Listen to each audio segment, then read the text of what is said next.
I'm quite negative to begin with. Nothing's ever going to go right. I've struggled with self-esteem issues for all my high school life.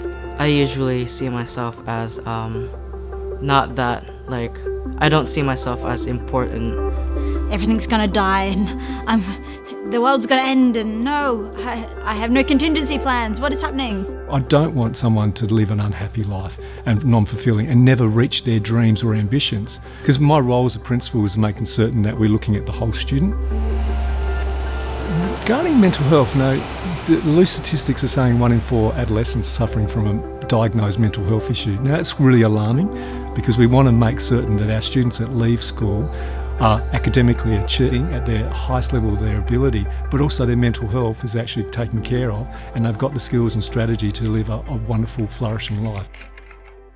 Well, our positive education program started 3 years ago. We were working with the Adelaide Thinkers in Residence program with Martin Seligman. And I was tasked with the opportunity of how do we embed positive education approaches into a school. We put positive education at the same level as we do with literacy and numeracy.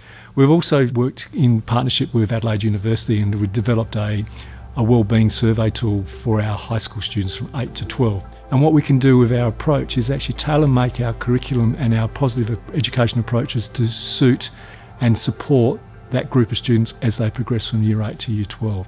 So in our case, it's not one thing fits all. It's actually an adaptable program to cater for the individual needs of each year level as we go along. The measurement idea behind it is really crucial to make certain that our programs and our work that we're doing in school is actually suiting and helping our students move to into a better frame of mind and into a better life as they leave Mount Barker High School. So it means that our students are being exposed to positive education in every subject, even though they don't know it. So for example, one of our English teachers was doing Project 365, which is an app where you take a photo of something you're grateful for every day. So she set up a section of the pin-up board in her room and asked her students to bring in photos of things that they were grateful for to share with other students.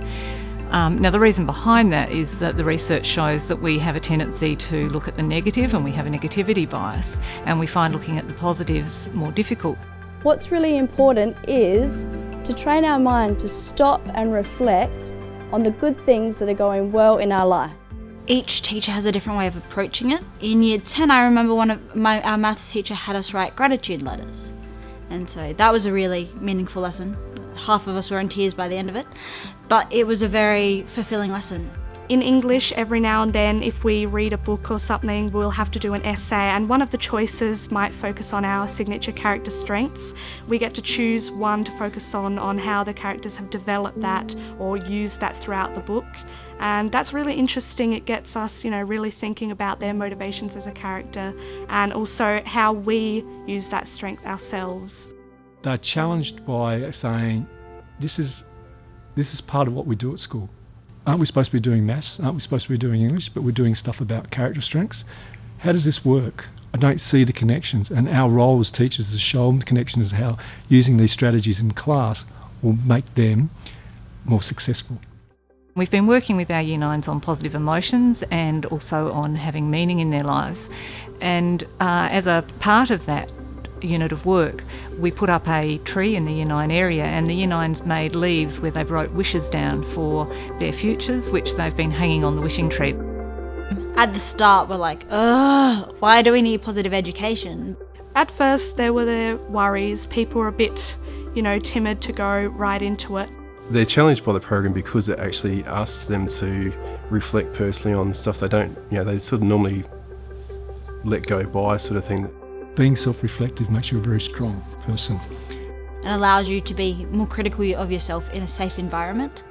An environment where you can be critical of yourself and go, I'm terrible at this, I'm bad at that.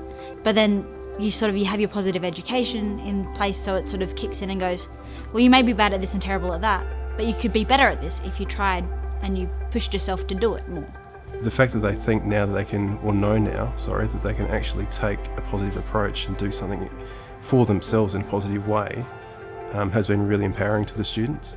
Rather than, we're sad, we're depressed, we don't really know what to do. They've actually now got some tools in their toolbox that they can actually take forward. what I would say right now is our students are getting meaning.